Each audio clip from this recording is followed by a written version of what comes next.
Bonjour, bonsoir à tous, vous qui regardez les vidéos, que ce soit le jour ou la nuit, ici DVD Pro Catch slash Mister Review. Et bien sûr, je repoursuis encore avec un show de la WWE. J'étais passé cette fois-ci au Great American Bash, et maintenant, je passe directement au Saturday Night's Main Event. Et j'espère que c'est la dernière édition pour la WWE pour Saturday Night's Main Event, en sachant qu'il y a tout de même évolution qui va poursuivre tout de même. Donc oui, on commence directement sur les chapeaux de roue avec Saturday Night's Main Event, vu comment j'ai terminé à l'instant précis The Great American Bash, auquel j'ai trouvé qu'il était bien, mais j'étais pas trop dans cette mentalité de me dire qu'il était forcément oufissime. Donc désolé de un peu de ma mauvaise foi, mais bon, il fallait que je ne cache aucune de mes émotions pour que je sois le plus bref possible. Donc au bout d'un moment donné, il faut à tout prix me comprendre. Et ce qui est sûr, c'est que est-ce que c'était un bon Saturday Night's Main Event ou alors le pire Saturday Night's Main Event? Aucune idée. Je laisse vraiment parler les personnes qui en pensent. Est-ce qu'il était bon? Est-ce qu'il était mauvais? Bref, je suis pas trop dans cet état d'esprit-là. Tout ce que je sais, c'est qu'il n'y a que 4 matchs. Ce qui n'est pas beaucoup, mais bon. Maintenant, on commence à être habitué de la WWE qui font des matchs plus courts. Enfin, des matchs plus courts. Qu'est-ce que je raconte? Au niveau de la carte qui est courte, mais que les matchs sont parfois un peu longs. Donc, excusez-moi si je m'étais trompé. Et pourtant, on ne peut pas passer à côté de tous les pubs, des pauses commerciales auxquelles, à chaque fois, il faut à chaque fois skipper. Et d'ailleurs, Saturday Night's Main Event, je ne l'ai pas dit au tout début, mais ça s'est joué sur YouTube. Donc ça a été sur YouTube. Il y a moyen de le regarder en diffusion. Si vous êtes d'accord pour regarder, ben, allez-y, faites-vous plaisir. Si vous n'êtes pas trop dedans, passez votre chemin. C'est simple.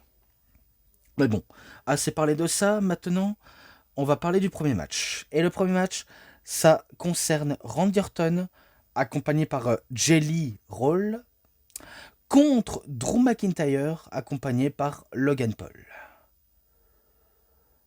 Un match qui sort de nulle part. Oui, un match qui sort totalement de nulle part. Et pourquoi? Pour quel motif? Soit pour occuper Randy Orton ou juste faire occuper Drew McIntyre, entre les guillemets.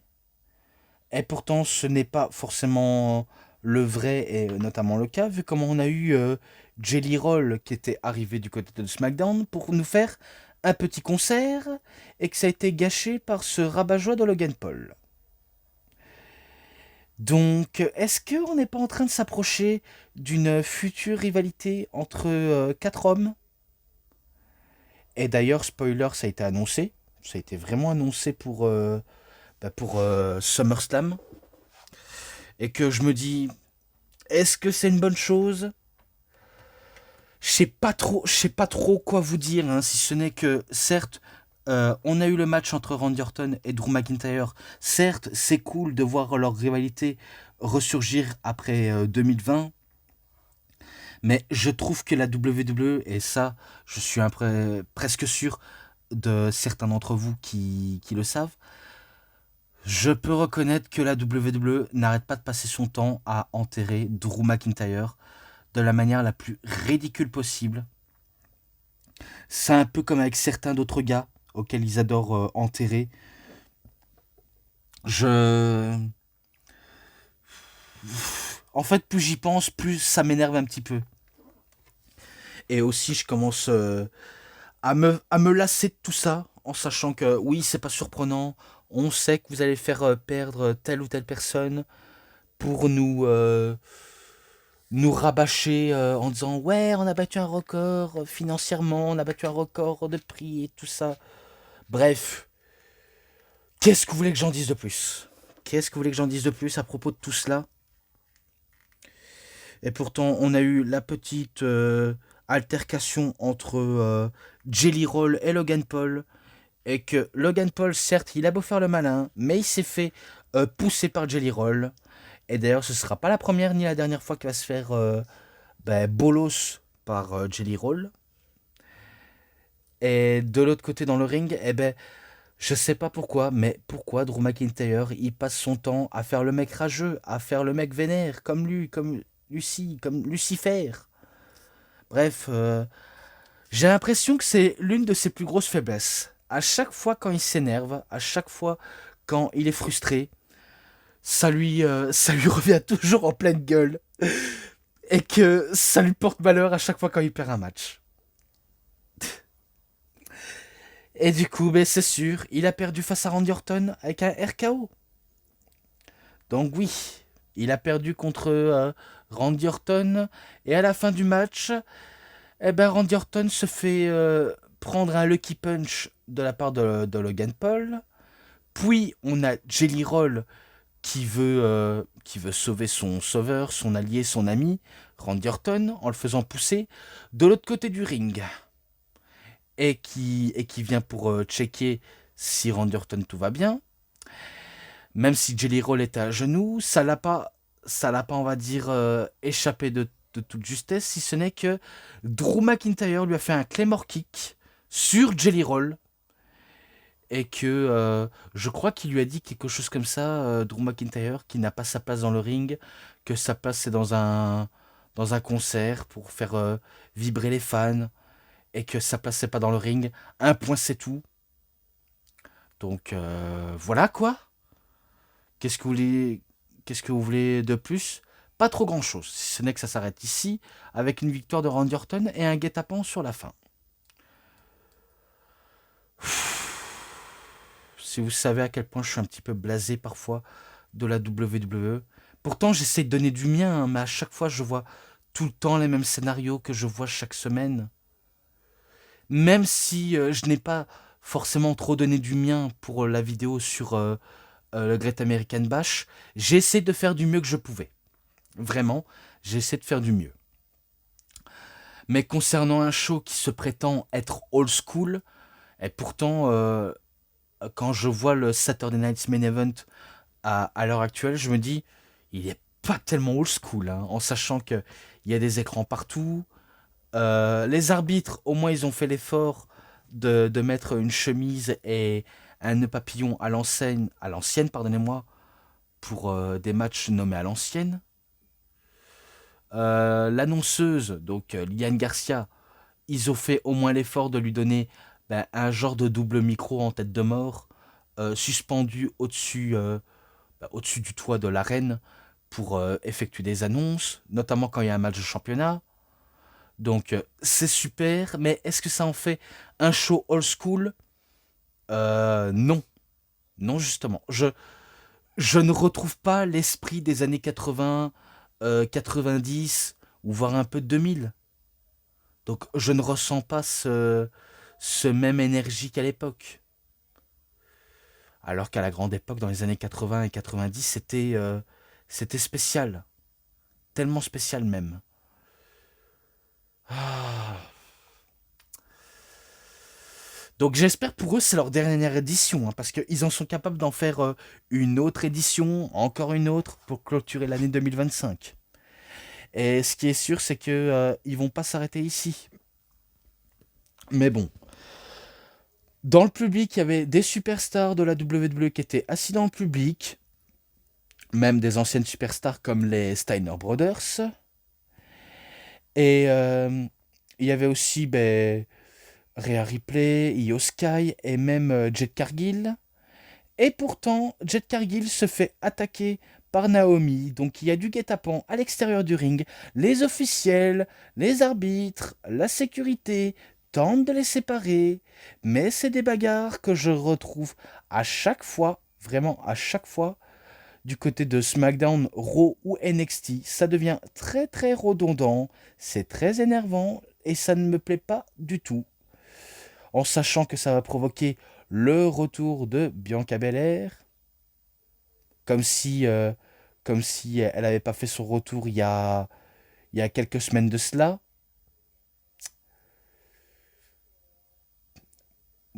Après, j'ai rien contre Bianca Belair, mais Pourquoi de le dire qu'elle est de retour alors que ça fait un petit moment qu'on la voit, même qu'on la voit pas catcher? Qu'est-ce que j'en ai un petit peu à faire de tout cela? Pas forcément grand-chose. Donc voilà tout à propos de tout cela. Mais voilà, après ce que j'ai dit à propos de ce petit guet-apens, on passe au deuxième match entre Solo Sikoa, accompagné par ses MFT, son arbre généalogique familial. Donc oui, on peut citer Tongaloa, Talatonga, anciennement Ikuleo, et Jisei Mateo, anciennement Jeff Cobb. Oh là là là, et qu'il affronte Big Jim, Jimmy Uso.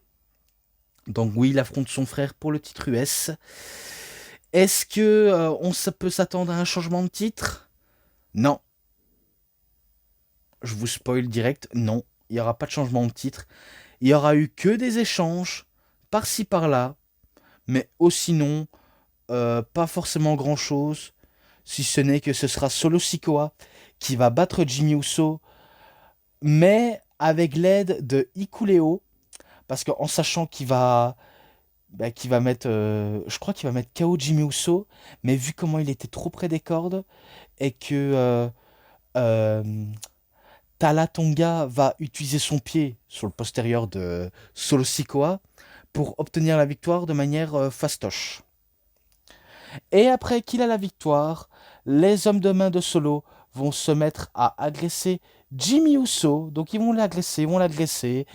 Et ça va permettre à Jacob Fatu d'arriver, de démonter la gueule de Solo Sikoa, des MFT, pour sauver Jimmy Uso. Et qu'après, par la suite, ils vont se casser.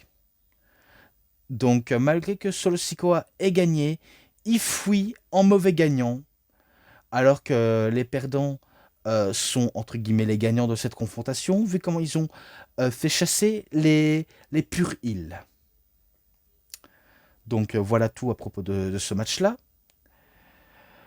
Maintenant, le troisième match, et je crois que c'est un match simple, j'en suis pas vraiment sûr, il faut que je regarde la carte, donc laissez-moi quelques minutes. Donc j'ai cité pour le match pour le titre des États-Unis qui était cité. Et là, évidemment, c'est bel et bien le match simple.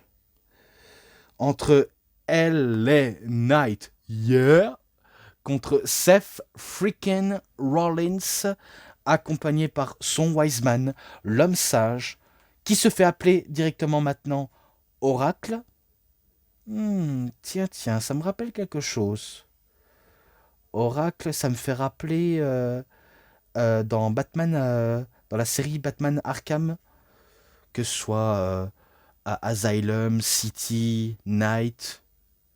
Ouais, ça me fait vraiment penser au jeu de Batman Arkham, de se faire appeler Oracle. Ouais, on va dire un peu son messager personnel à Seth Rollins.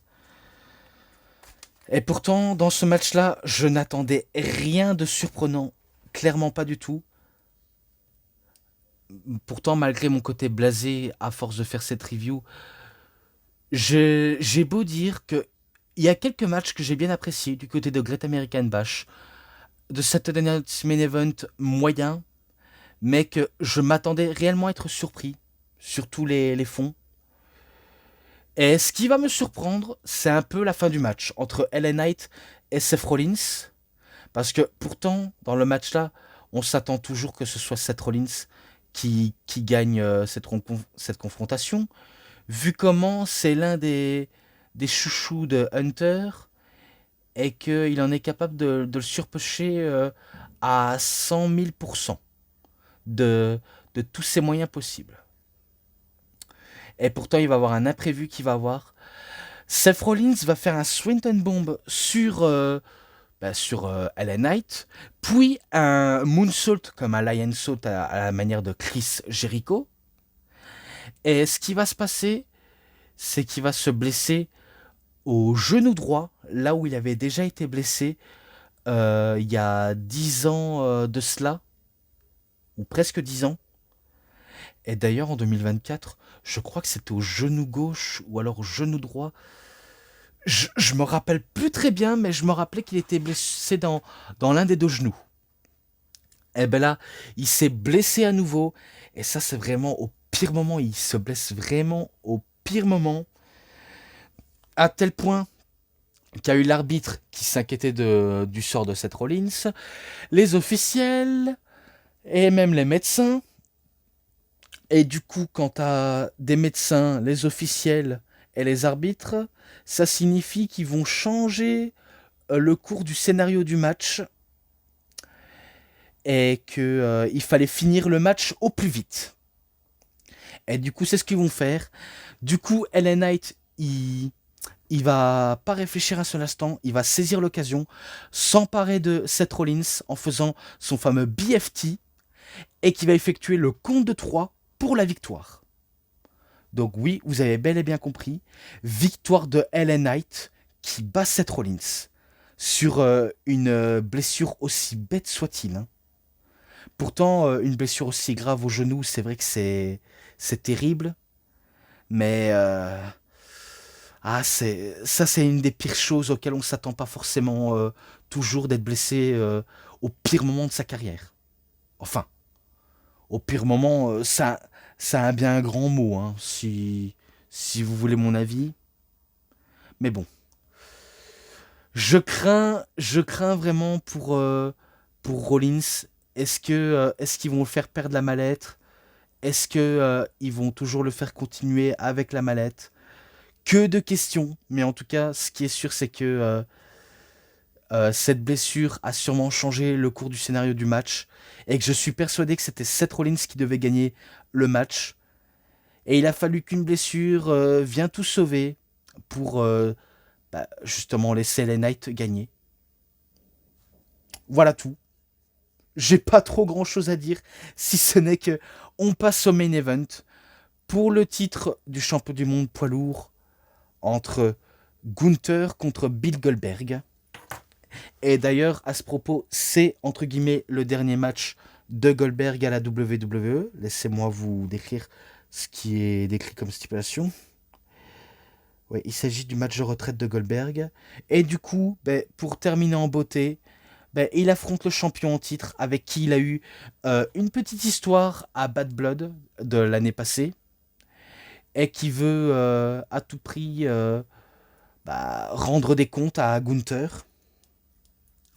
Et ça fait plaisir de voir Gunther en action en sachant que je trouvais, et ça je l'ai dit dans ma vidéo sur Night of Champions, je trouvais que Gunther était un champion assez paresseux, comme s'il n'en avait rien à foutre d'être champion du monde et que ça le fait entre guillemets une belle jambe d'être absent sur tous les shows, en sachant qu'un champion doit être toujours présent, toujours être combatif, car les champions part-timers, on n'a pas trop ce même avis de respect. Voilà tout. Et concernant Goldberg, malgré tout ce qui a été dit sur Goldberg, on a beau le critiquer, on a beau le dire à quel point ce n'est pas un bon catcheur, que c'est un catcheur pourri, j'en passe des noms à propos de Goldberg. Il faut le reconnaître, même si il a fait des mauvais choix dans sa carrière, même s'il a blessé des gens, que ce soit accident ou volontairement, ou même s'il a enterré d'autres catcheurs, on ne peut pas nier que qu'il soit bon ou mauvais catcheur, au moins il a rendu le catch aussi populaire, surtout à l'époque dans les années 90, lorsqu'il était au top de la WCW, avec notamment l'une de ses séries de victoires impressionnantes, et avoir capturé le titre mondial aux mains de Hulk Hogan. Et après avoir terminé avec la WCW, il s'est lancé du côté de la WWE, auquel il avait capturé le titre poids lourd, et puis reparti en 2004, jusqu'à ce qu'il revienne en 2016, si je ne me trompe pas, pour dégommer Brock Lesnar. Ensuite, il a détruit, malgré lui, et enterré Kevin Owens pour devenir champion à 2 reprises, le titre universel. et qu'après il s'est fait démolir par Brock Lesnar, par j'en passe d'autres, vraiment, j'en passe des noms. Donc on a beau le critiquer Goldberg en disant Holberg, ben bon, ça faut dire, la plupart des fans n'ont aucun respect à propos de l'homme derrière le catcheur. Parce que oui, on lui reproche d'avoir enterré Kevin Owens, Bray Wyatt, et j'en passe des noms. Mais sachez que tout ça, c'est que du passé. Parce que si vous entendez des personnes comme Marius ou d'autres chouineurs, parce que oui, malheureusement, il y en a des chouineurs sur le net.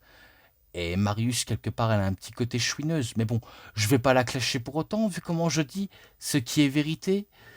Mais j'ai l'impression que la plupart des fans en ligne n'ont pas toujours le respect des anciens. Ouais. Je le pense sincèrement qu'ils n'ont la plupart aucun respect envers les catcheurs qui ont marqué la génération, qu'ils ont fait à tout prix que le catch est possible. Et ça, on en oublie ça. Mais bon, de toute façon, ils ne comprendront jamais rien à rien, alors que les vrais fans, intelligents soient-ils, le comprendront sans doute. Donc c'est pour ça, je vous le dis, malgré que, certes, Goldberg n'est peut-être pas défendable, et ça j'en ai aucune idée s'il est défendable, malgré toutes les mauvaises décisions, les mauvais choix de carrière qu'il a fait, on peut reconnaître, ça reste quand même une légende du catch, malgré ses démols. On l'en veut un peu pour avoir fait du mal à d'autres personnes, notamment avoir mis un terme à la carrière de Bret Hart, avoir enterré Kevin Owens et Bray Wyatt. Donc malgré qu'il a fait ça, malgré lui, on ne peut que dire que oui, il a merdé, mais tout ça c'est derrière nous. Maintenant on en rigole. On n'est pas là comme des vieux cons à s'en rappeler des mauvais côtés des personnes qui ont mal agi. En tout cas, pas éternellement. Ah, qu'est-ce que vous voulez que j'en dise de plus à propos de ce match? Alors, pas forcément grand-chose. Faut dire, ce n'est pas forcément très incroyable. Bon, à vrai dire, il faut dire que oui, Goldberg, certes, il est entre guillemets vieux. Oui, il n'a plus sa vingtaine. Et oui, à chaque fois quand il effectue un mouvement ou une prise, c'est vrai qu'il est très vite fatigué. Mais bon, ça c'est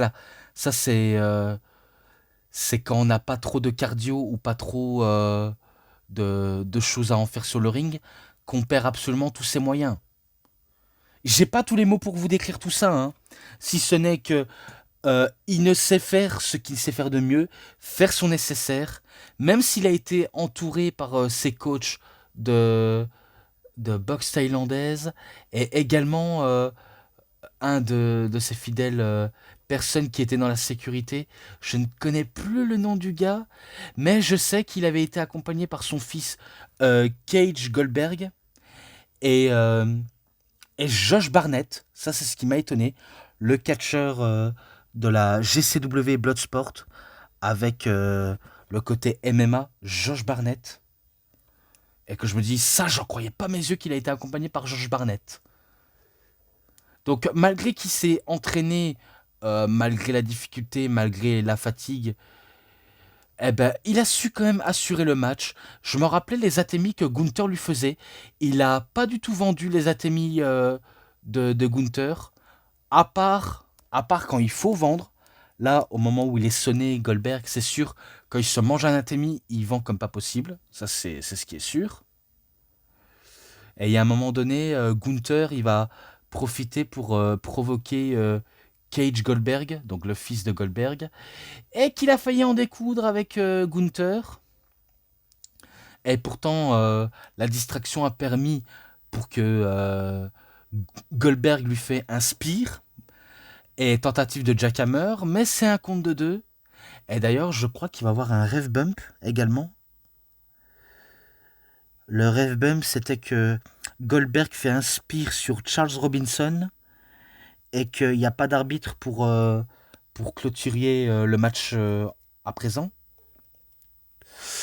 Mais au climax, c'est sûr que Goldberg il va avoir l'avantage. Il va s'emparer de Goldberg, il va faire un sleeper hold et il va s'assurer qu'il va pas s'en relever de ce sleeper hold.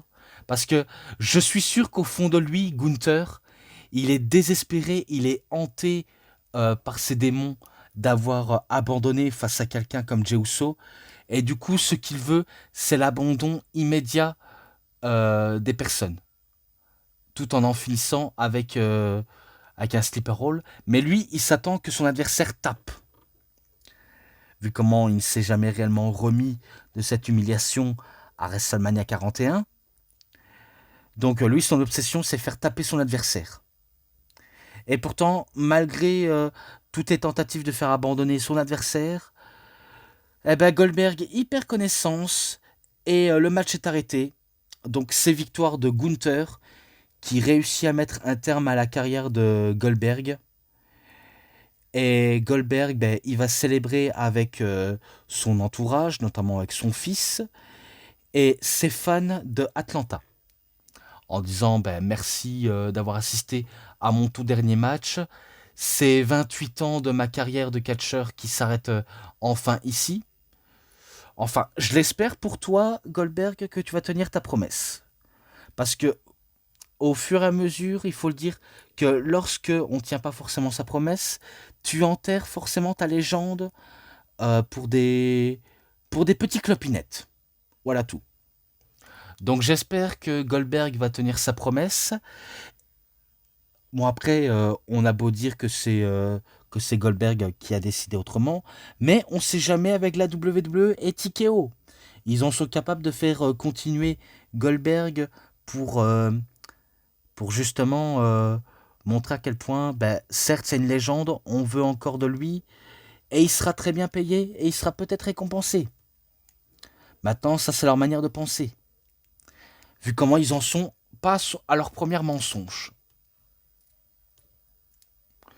Donc voilà, je crois que j'ai assez tout dit. Ce n'est que j'espère que c'est bel et bien terminé pour Goldberg. Et à ce qu'on peut dire à propos de lui, ben, merci pour tout ce qu'il a fait. Parce que vous avez beau le critiquer, mais il faut remercier les accomplissements qu'il a pu faire. C'est un minimum de reconnaissance. Au moins, il faut être reconnaissant en ce qu'il a accompli. Et ce que je veux, c'est que malgré les défauts qu'il peut avoir, ça reste tout de même un homme qui a accompli de tas de choses dans sa carrière. Et, euh, et voilà. Voilà, j'ai pas trop grand chose à dire, si ce n'est que on en finit avec ce Saturday Night Main Event. Et maintenant, il reste plus que Evolution. Et comme je vous l'ai dit dans ma vidéo sur la Ring of Honor, le meilleur pour la fin, ce sera All In Texas. Je vous le garantis, ce sera le meilleur pour la fin. Donc maintenant, j'en ai fini et je vais clôturer avec cette vidéo de review. Voilà, c'est tout pour cette vidéo de review. C'était DVD Pro Catch / Mister Review. J'espère que vous avez très bien aimé cette vidéo. Et si cette vidéo vous a vraiment bien plu, vous savez ce qu'il vous reste à faire. Likez la vidéo, commentez, partagez, abonnez-vous à ma chaîne et cliquez sur la petite cloche pour avoir plus des notifications et des prochaines vidéos. Et moi, comme d'habitude, je vous dis bonne journée, bonne soirée à tous. Au revoir tout le monde pour une prochaine vidéo. A plus à tous les fans de catch. Allez, bye bye tout le monde. Salut tout le monde.